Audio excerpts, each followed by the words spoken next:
Hey, Jeff Miller here with Team Reaper representing GSF and Piney Flats, and once again it's that time of the month. It's May and it's time for your Player of the Month.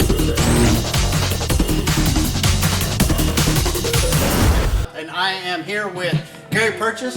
Thanks, Gary, for coming out. Oh, no problem, Jeff. Thank you for being a part of this. If you would, tell the viewers a team that you play for, position, if you have a nickname, and some weapons that might be your favorites. Awesome. Well, hey, thanks for allowing me to come out. I am in charge of Team Bellatorum. I am the team leader, which means that I don't get to do anything cool. I just get to sit back and around with the radio. My favorite guns right now, my favorite that I own is my TM870. After that, it's probably my HPA 240. It's fun. I stroke it lovingly at night. Just 240. All right, Gary, if you would please tell the viewers a little bit about yourself.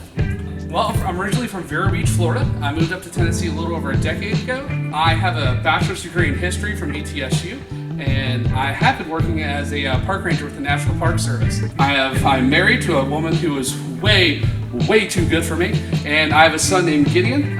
He is now 2, and he has beaten neuroblastoma, and I've been at St. Jude with him for the last 16 months now, so it is really good to be home. Glad to be able to start playing again, and as far as Airsoft goes, I've been playing for 11 years now? Yeah, 11 years. Gary, if you would please tell everybody what's your view on Airsoft. I absolutely love Airsoft. As far as the sport goes, it is the epitome of playing Army as a kid. I was that generic 8-year-old, and then probably like a lot of you, I just kind of transitioned from play guns to cap guns to Nerf guns, and then Airsoft happened, and I have never looked back. There's a brief foray into paintball, but I just don't even acknowledge those days anymore. It's a great sport. It's a great training tool for people that don't get to go out and shoot real steel all the time. It's a great amount of fun. It's an awesome way to build friends.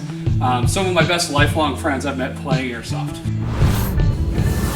So you've told us the team that you play for. Do you have any sponsors, and do you have any outside things correlated with Airsoft that you facilitate? Sure. Well, yes, we do have a sponsor. It is Wolverine Airsoft.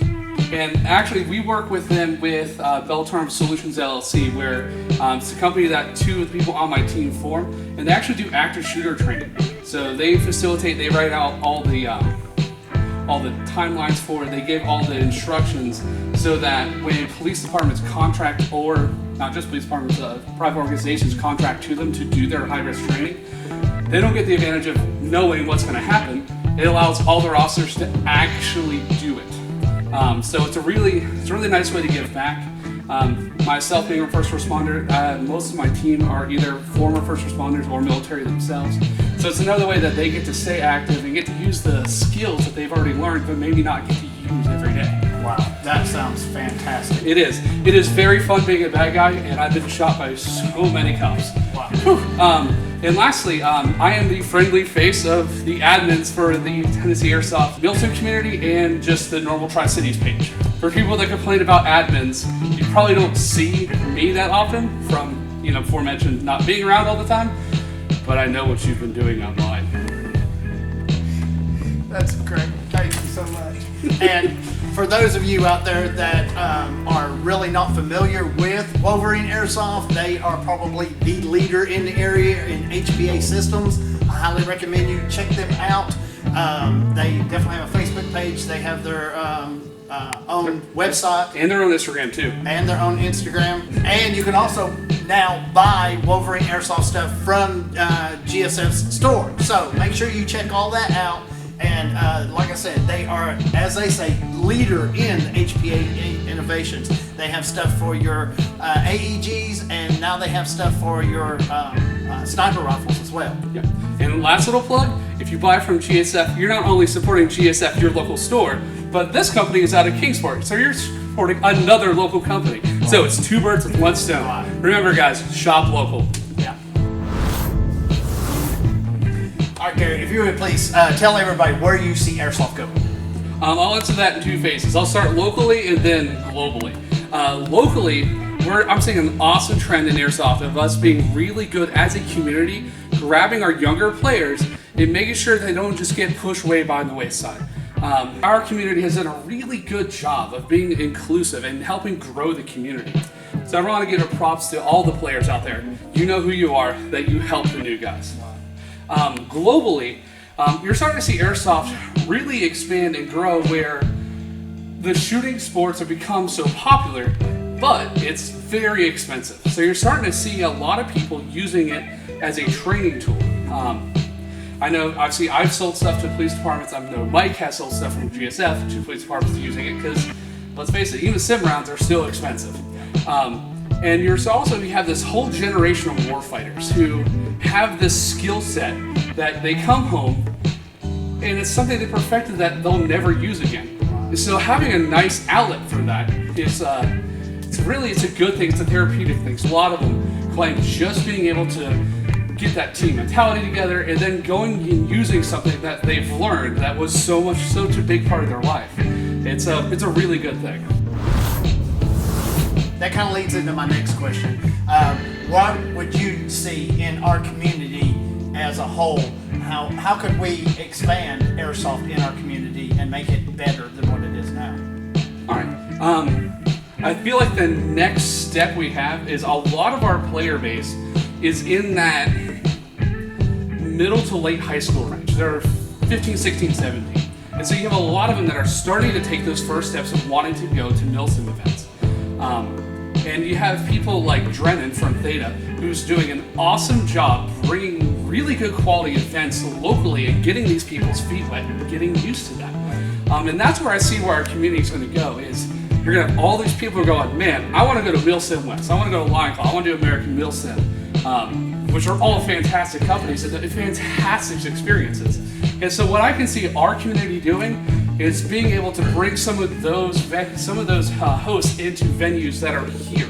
Because we have a ton of old factories, we have a ton of properties, and a lot of us just haven't had the chance, the time, the financial backing to truly explore them. So that's where I see our local community going. Oh, fantastic, man. Hey, Gary, finally, if you would tell the viewers out there an experience in Airsoft that you will never forget. There's always two to come to mind. And generally, it's the first time you did something awesome, and usually the first time you did something extremely stupid. The first Milsim event I ever went to was by Mind Games Productions. It was Blackjack, my first ever Milsim. I was so stoked to go.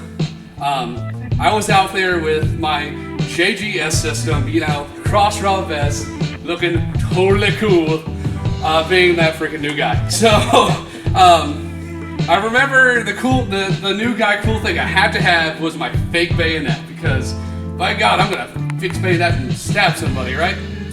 Well, so here I was inside of this building and my gun broke, so all I had was my knife. And so I'm like, you know what, I'm gonna hide in this little closet, and I swear, if someone's gonna open this thing, I'm gonna stab him. So I sit in there for an hour and a half, yeah. And then I hear people, I'm like, all right, getting ready.